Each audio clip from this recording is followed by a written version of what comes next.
ड्रग्सच्या ओव्हरडोजमुळे मुंबईमध्ये एका कॉन्सर्टमध्ये 2 विद्यार्थ्यांचा मृत्यू झाला। गोरेगावच्या नेस्को सेंटरमधली ही घटना। पार्टी आयोजकांसह 6 आरोपींना 16 तारखेपर्यंत पोलीस कोठडी। नेस्को सेंटरच्या सुरक्षा कर्मचाऱ्यांची पोलीस चौकशी। ड्रग्स माफियांना आता कुणीही वाचवू शकणार नाही। ड्रग्स व्यावसायिकांविरोधात मुख्यमंत्री फडणवीसांकडून धडाकेबाज कारवाया सुरू।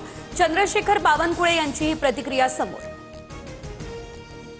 आम्ही एसआयटीला भेटायला गेलो तेव्हा सगळे गेट बंद केलेले, मात्र चाकणकर भगिनींना विशेष वागणूक कशी, कोण कुणाला फसवतंय ते कळेना। प्रतिभा चाकणकरांच्या पोलीस चौकशीवरून सुषमा अंधारे यांचा हा निशाणा।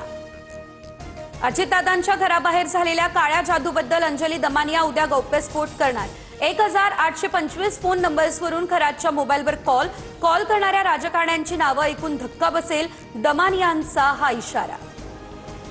खरात प्रकरणामध्ये अनेक सत्ताधाऱ्यांची नावं समोर येत आहेत। खरातचा एन्काउंटर करतील असंच वाटतंय। काँग्रेस खासदार प्रणिती शिंदे यांना शंका, काही पुरावे असल्यास चौकशी समितीकडे द्या, बावनकुळेंची ही प्रतिक्रिया।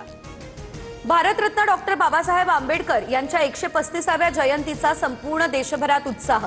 संसद भवन परिसरात पंतप्रधान मोदींकडून बाबासाहेबांना अभिवादन।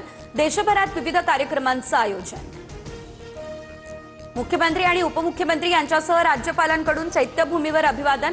दीक्षाभूमीसह चैत्यभूमी परिसरात जनसागर उसळला, तर चैत्यभूमीवर हेलिकॉप्टरमधून